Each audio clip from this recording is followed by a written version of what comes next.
দিনাজপুরে অভিযান চালিয়ে ৩ ডায়াগনস্টিক সেন্টার মালিককে ৫৫,০০০ টাকা জরিমানা করেছেন ভ্রাম্যমাণ আদালত।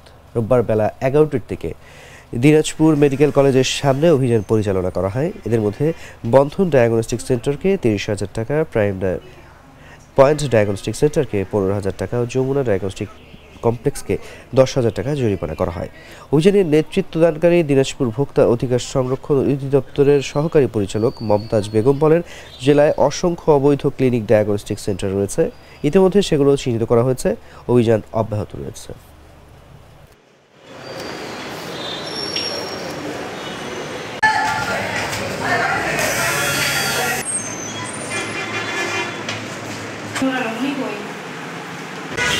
যেটা না করলে নয় সেটা করি, অ্যালার্ট করি, সচেতন করি এবং সবচেয়ে শেষে গিয়ে দেখা যাচ্ছে ২-৩বার তাকে অ্যালার্ট করার পর সতর্ক হলো না, তখন আমরা আইনটাকে কাটায় প্রয়োগ করি। আর ভোক্তা অধিকারের এই ধরনের কার্যক্রম চলমান আছে, যদিও আমাদের দপ্তরের জনবল অনেক সংখ্যক, একজন অফিসারকে একটা দপ্তর চলে।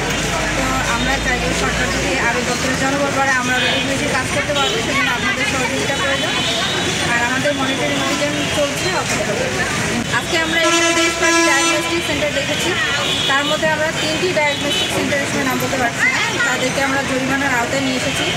সবার একটা কমন সমস্যা, যেটা প্যাথোলজি ল্যাব, সেখানে টেকনিশিয়ান অথবা টেকনোলজিস্ট পাওয়া যাচ্ছে না। ধার করা টেকনোলজিস্টকে দিয়ে তারা পরীক্ষা নিরীক্ষা করাচ্ছে, আদারওয়াইজ যাদেরকে দিয়ে করায় তারা সবাই দেখে দেখে শেখা।